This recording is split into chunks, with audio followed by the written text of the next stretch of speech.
real life versus in the story.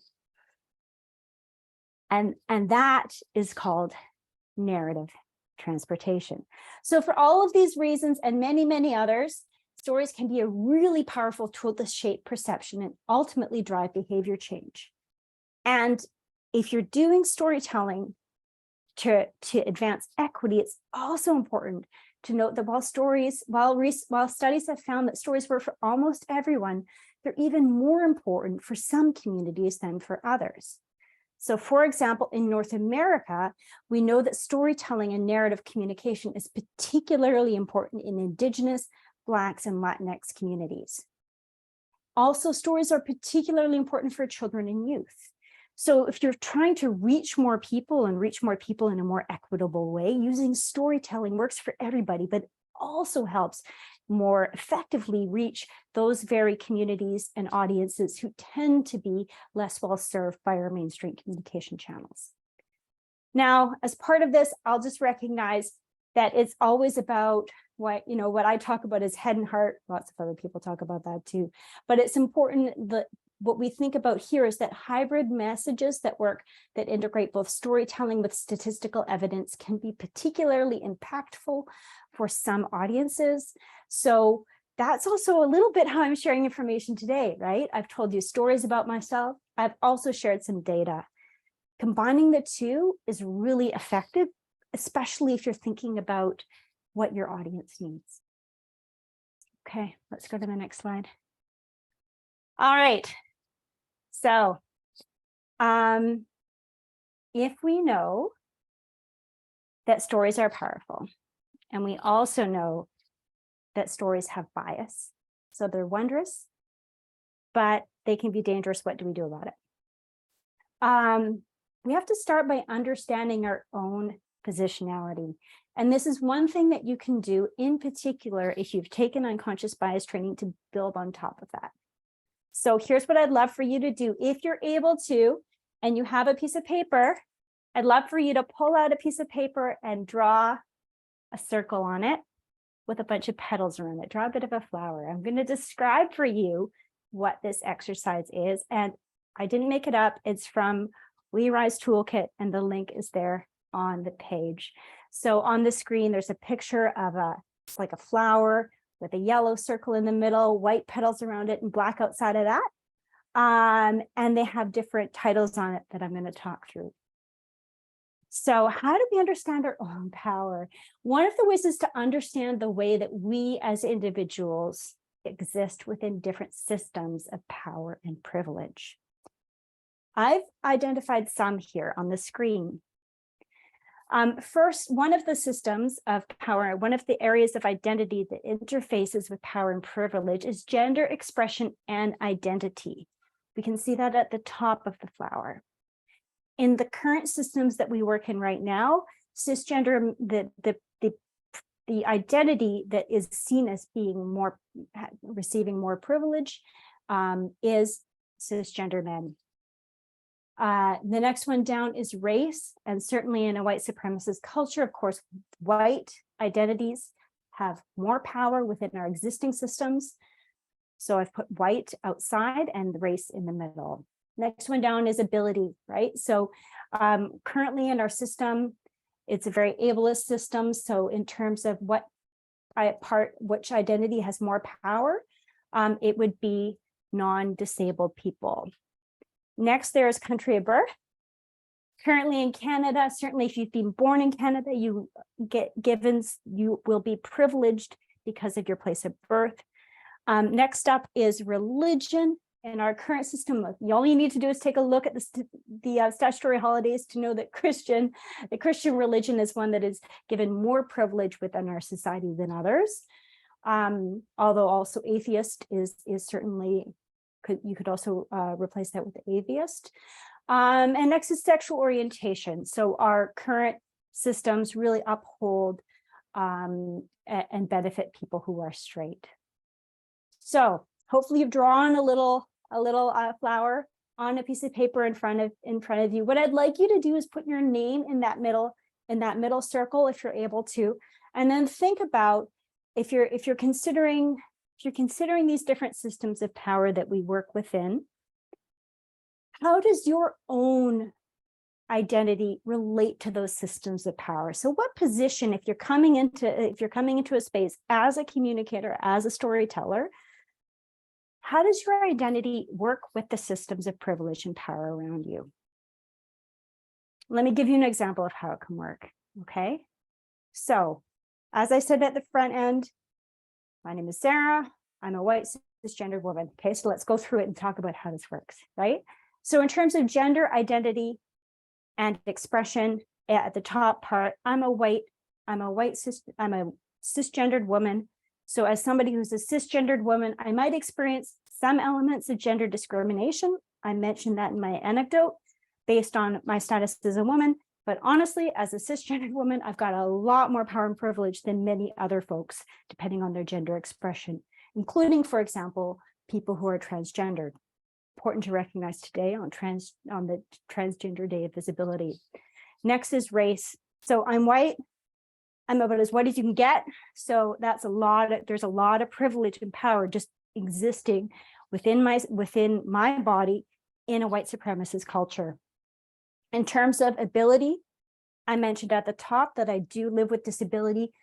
It's invisible disability. So I would say that I experience a lot fewer barriers than some other people, but it certainly is something to consider when I'm interacting with systems. I was born in Canada. I was raised within depending on the moment in time, a Christian or an atheist family. So certainly have not experienced any discrimination based on my religion.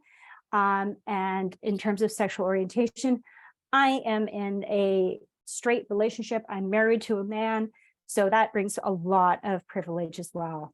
So when I think about what this means for me as a communicator, if I'm coming into a space, I'm coming into that space with a lot of power and privilege, which means that my positionality with regards to the stories around me is very, very specific to my experience.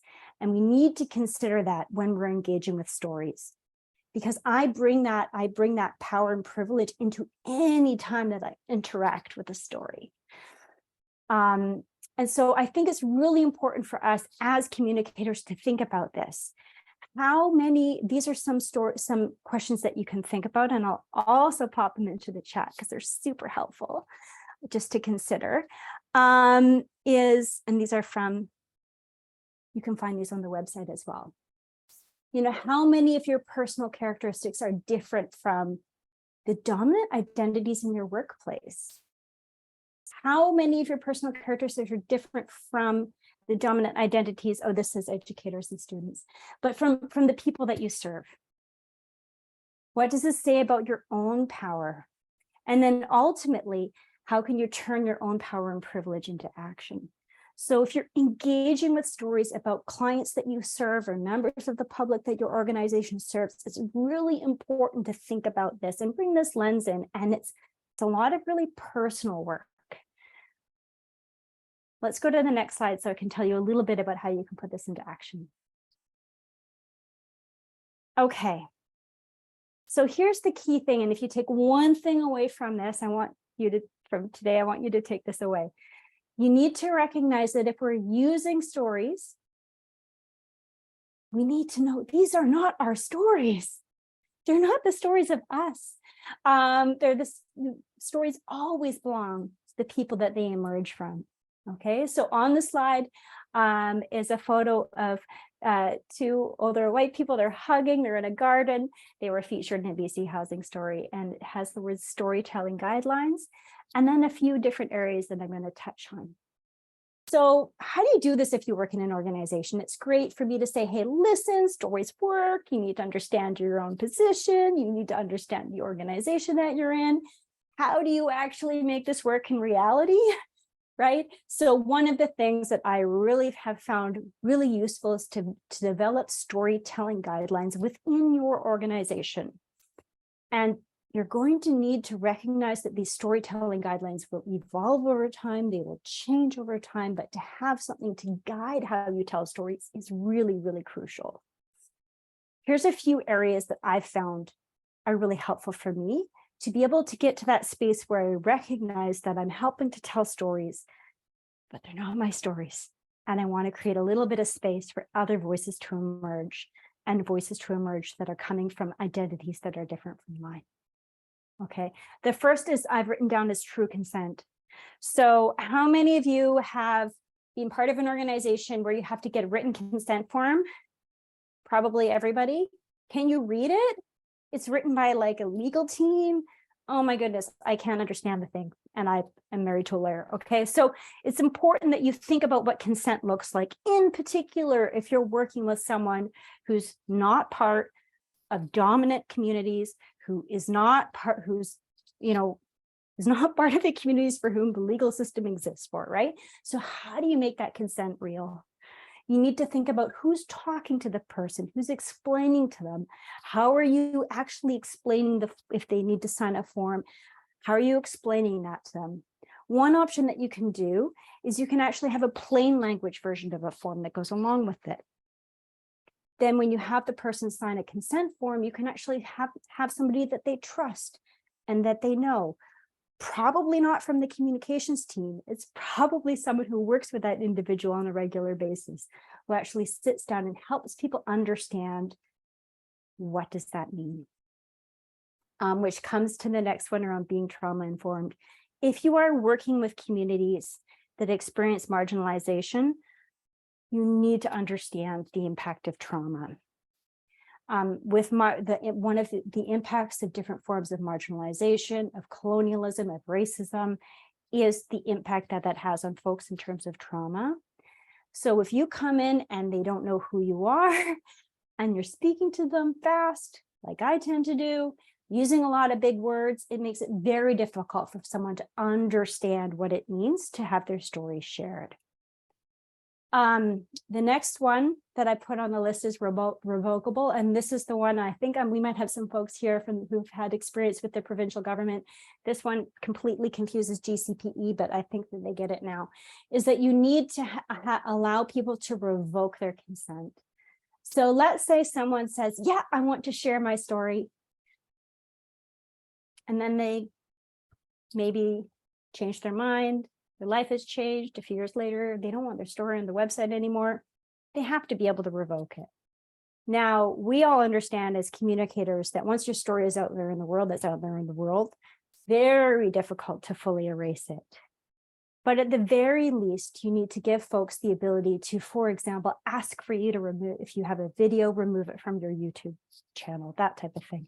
So you need to think about that when you're collecting the stories so that you have the ability to revoke the consent if need be.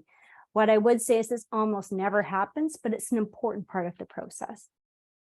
Next down is ensuring that folks are compensated. So if folks are sharing their stories with you, if their stories are being told on your social platforms or in your news releases, pay them, right? So if it's part of someone's job, they're a worker in the healthcare system and they have a story that's told on your hospital's website, great, they're paid, it's part of their job. But if, for example, they're a resident in social housing and they're sharing their story to be shared on BC housing platforms, we pay them, right? We compensate them for their stories, and we do that in a way that is fair for them and that works for them. So it's different for everyone.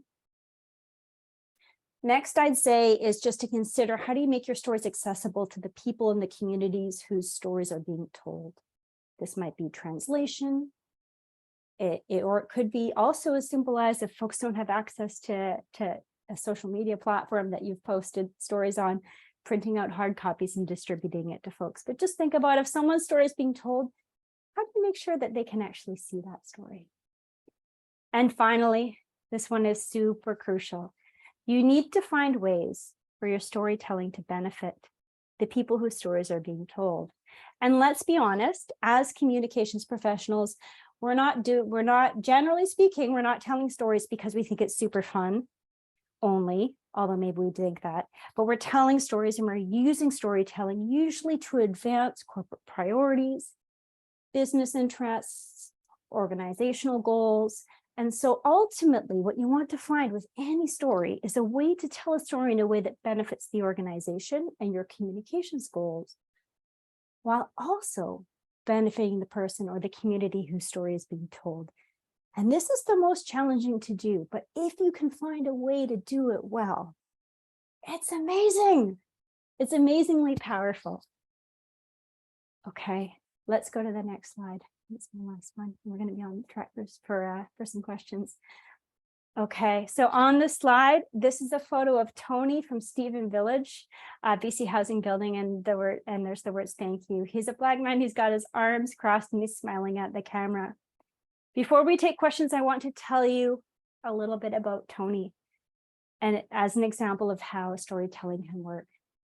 So Tony was living resident in, as I mentioned, Stephen Village. It's supportive housing in Kelowna. And he was somebody who had experienced a lot of barriers in his life. And we had a video team on site and decided to create a video. And he was so excited to take part in that video.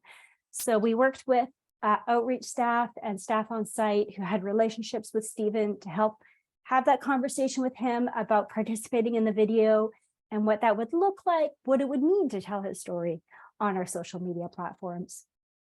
So we captured all of that. And part of Tony's story was that while living at part of what brought him to Stephen Village was that he was diagnosed with cancer, which made him unable to work, which is why he ended up in homelessness. We captured the video, we had it almost ready for publication, and then Tony died from cancer. And this put us in a position where we weren't sure, should we proceed with the video? We had his signed consent, but now he passed away. And so that's, from a legal perspective, challenging.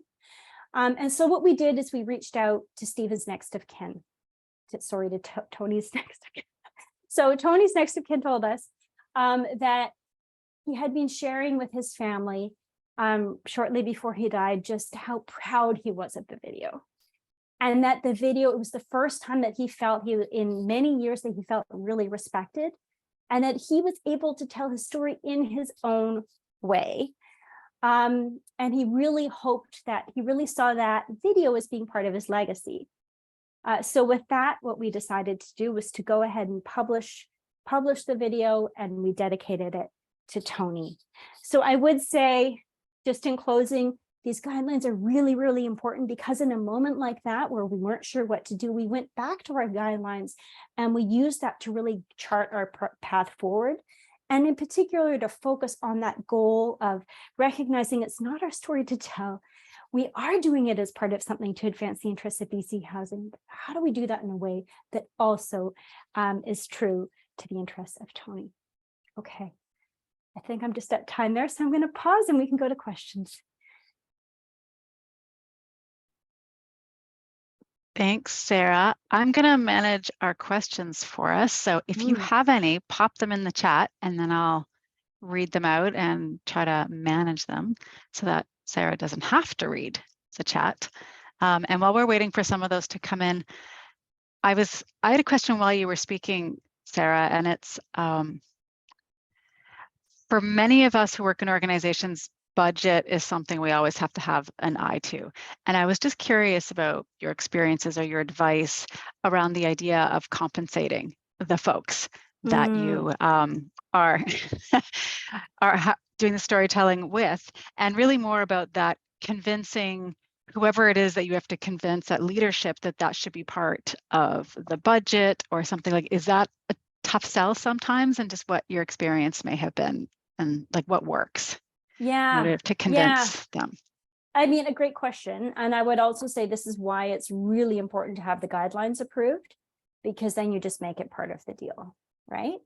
Rather than trying to have that conversation on a communication by communication project basis.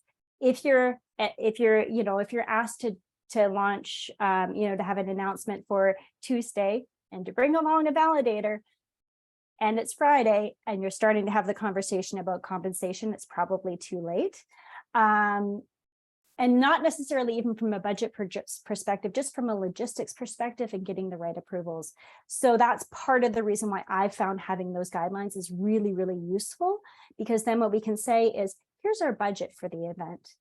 And, to be honest, the amount that most of these folks get compensated is a fraction of what we're paying for AV and for any number of other things. So it is like, do you need to build it into your budget? 100%.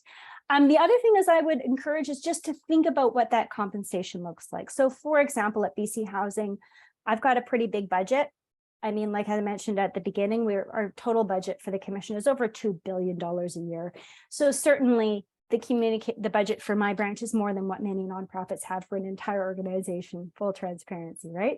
So we compensate with gift cards, for example, for some folks, but we also add in a personal touch. So for example, I always write a handwritten card, it's either from me or from the CEO that we send along with a thank you. And often that's just as important or more important than the actual compensation, which is, like I said, not a big part of our budget, but it does exist.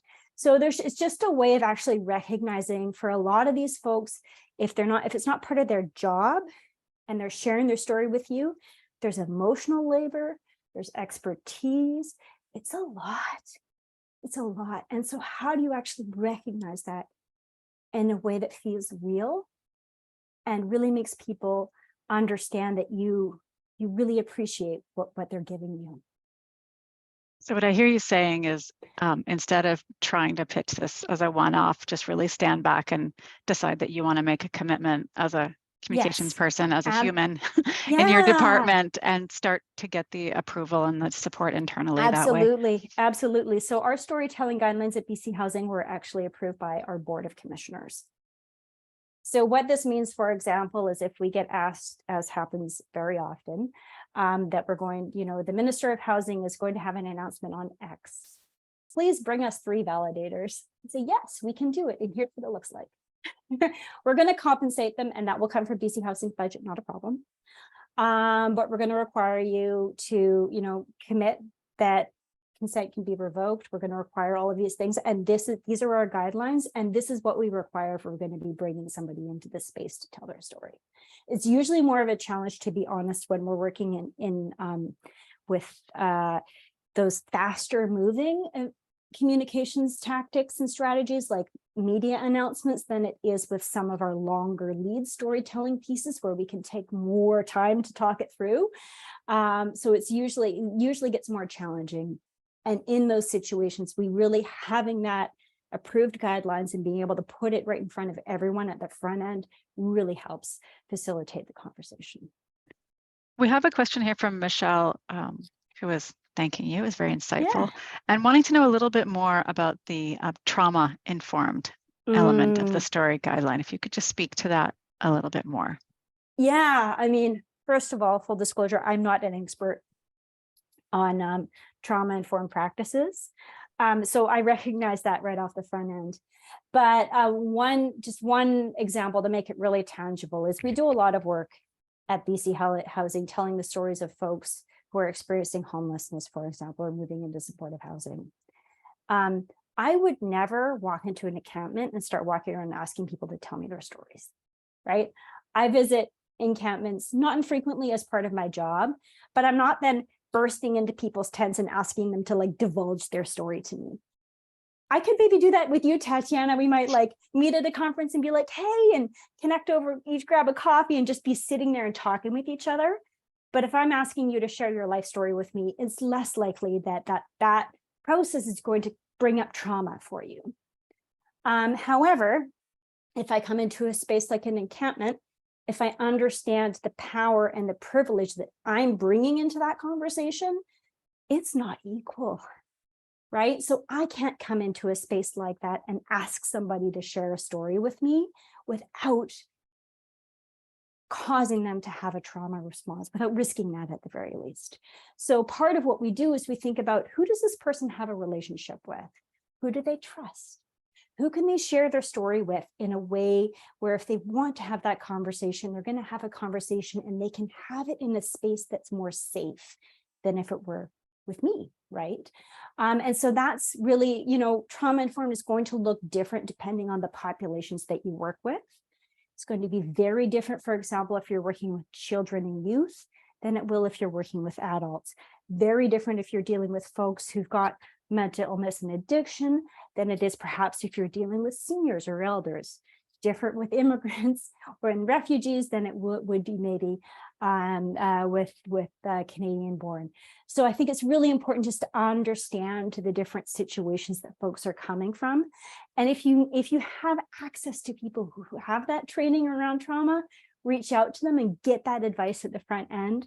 People with social work backgrounds, for example, can often provide that type of advice. If you don't have it in-house, there's a number of different professionals now who actually can come in and give you that type of advice to understand the trauma that your populations might be working with.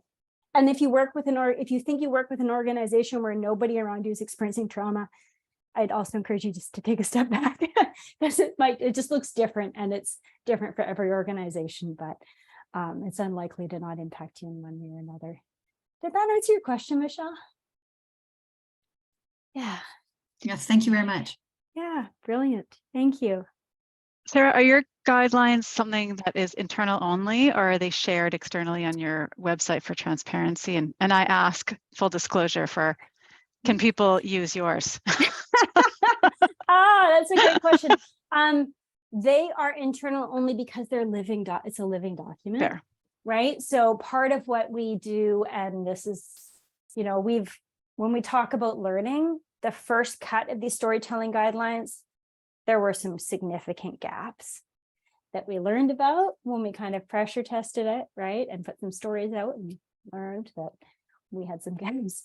So I would say it's a living document where we are literally updating it all the time. But if anyone's interested in talking specifically about what that could look like for your organization, I'd be happy to.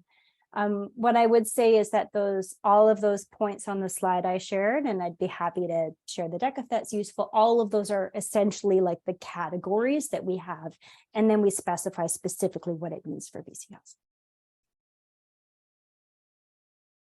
Does anybody have any other questions that they'd like to ask Sarah before we go?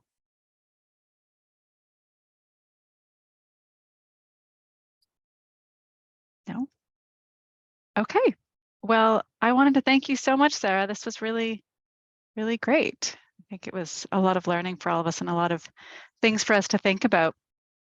Yes. And I wanted to thank everyone for joining us today. I know sometimes Fridays can be tricky.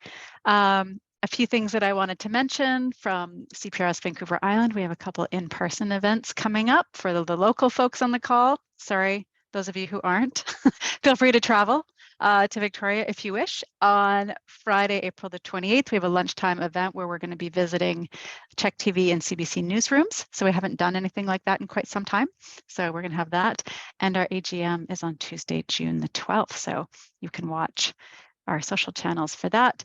And anyone who's not aware about the National CPRS Conference, I encourage you to check out all the workshops that are being released around that. It's in Whistler in June. And one of the pillars from the conference is inclusivity. So you will definitely get a lot of learning from that conference. And it's always a really great chance to connect. So thank you all. Appreciate you being here. It was really nice to connect. And I hope you enjoy the rest of your Friday and have a good weekend. Bye, thanks.